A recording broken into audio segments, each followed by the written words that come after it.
వినుకొండ శాసనసభ్యులు బ్రహ్మనాయుడుతో కలిసి నర్సరావుపేట పార్లమెంట్ అభ్యర్థి డాక్టర్ పి అనిల్ కుమార్ యాదవ్ ఎన్నికల ప్రచారంలో పాల్గొన్నారు. వినుకొండ నియోజకవర్గం బొల్లాపల్లి మండలం నెహ్రూ నగర్ తండాలో ఎన్నికల ప్రచారం నిర్వహించారు.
ఇప్పుడు జగన్ వచ్చిన తర్వాత నేరుగా అవతాతలకి పెన్షన్ ఇంటికి వచ్చి ఇస్తా ఉన్నారు. 14-19 మీద అమ్మఒడి వచ్చిందే, జగనన్నతో అమ్మఒడి ఇచ్చిందే, చేయూత వచ్చిందే, ఆసరా వచ్చిందే. ఇలా పిల్లలు చదువుకునే దానికి మన బిడ్డలు, పేద బిడ్డలు ఈ రోజు జగన్మోహన్ వచ్చిన తర్వాత మన స్కూళ్ళు బాగుపడ్డాయి, మన పిల్లలు బాగా ఇంగ్లీష్ మీడియంలో చదువుకుంటా ఉన్నారు.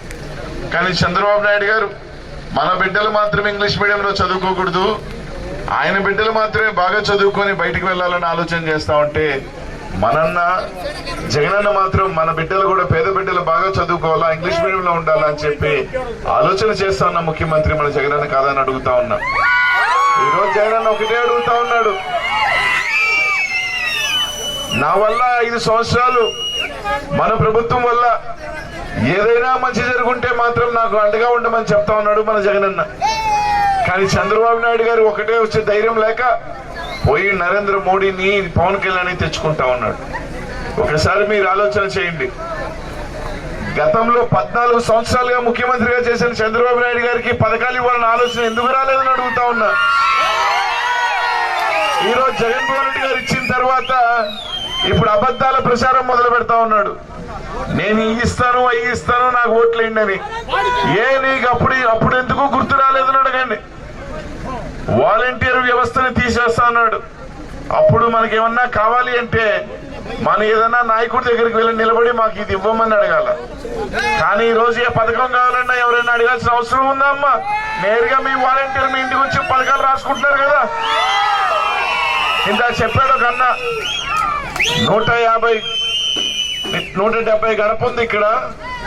సంక్షేమం ద్వారా ఈ గ్రామానికి అక్షరాల 2,50,00,000 రూపాయలు ఈ గ్రామానికి వచ్చింది అంటే, గతంలో 1 రూపాయన్నా వచ్చిందని అడుగుతా ఉన్నా. కాబట్టి మీ అందరి ఆశీస్సులు జగనన్నకి ఇవ్వండి. ఈ రోజు ఈ గ్రామానికి సంబంధించి ఏదైతే దారిలో బ్రిడ్జ్ చూసాం, గతంలో తెలుగుదేశం పార్టీ వాళ్ళు కట్టాలని ఆలోచన చేశారని అడుగుతా ఉన్నా. మీ శాసనసభ్యుడు బ్రహ్మనాయుడు 95 లక్షలతో ఆ బ్రిడ్జ్ నిర్మాణించాడు. ఈరోజు మీ అందరికీ ఒకటే చెప్తా ఉన్నా, జగనన్న ఇక్కడ నన్ను ఎంపీగా పంపించాడమ్మా. నేను గతంలో ఎమ్మెల్యేగా చేశా, మంత్రిగా కూడా చేశా. మీ అందరికీ కూడా మాట ఇస్తా ఉన్నా, తప్పకుండా ఈ మండలానికి సంబంధించి నా వంతుగా నేరుగా జగనన్న వెళ్ళి నాకు ఇది కావాలి అని అడిగే స్వేచ్ఛ, స్వతంత్రం నాకుంది. మీ మండలానికి సంబంధించి ఖచ్చితంగా మాట ఇస్తున్నా,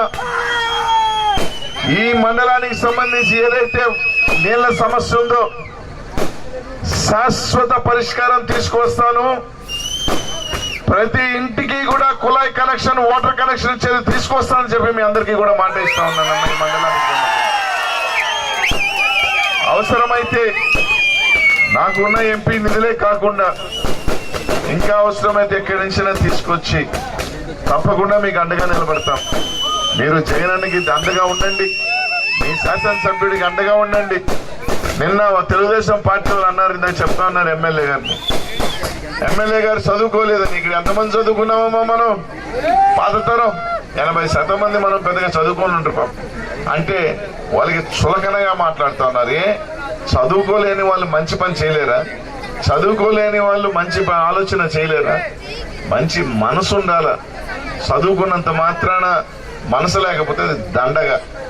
మీ శాసనసభ్యుడిగా మంచి మనసు ఉంది, మనిషి కటువుగా ఉంటాడేమో కానీ సాయం చేసే గుండె ఉంది. కాబట్టి మేము అందరూ కూడా ఆలోచన చేసి, మనకి 2 ఓట్లు ఉంటాయి, 2 ఓట్లు కూడా ఫ్యాన్ గుర్తు మీద, నాకు 1 ఓటు ఎంపీగా, ఎమ్మెల్యేగా బ్రహ్మనాయుడానికి మాత్రం సాయం చేయమని మాత్రం నేను అందరికీ అడుగుతా ఉన్నాను అన్న. కాబట్టి ఆలోచన చేసి మీరందరూ కూడా జగనన్నను మళ్ళీ గెలిపించుకుందాం. జూన్ 4న మళ్ళీ మన ప్రభుత్వం వస్తుంది. అదే నెలలో జగనన్న మనందరికీ మళ్ళీ అమ్మఒడి కూడా ఇస్తాడు అని చెప్పి అందరికీ కూడా తెలియజేసుకుంటూ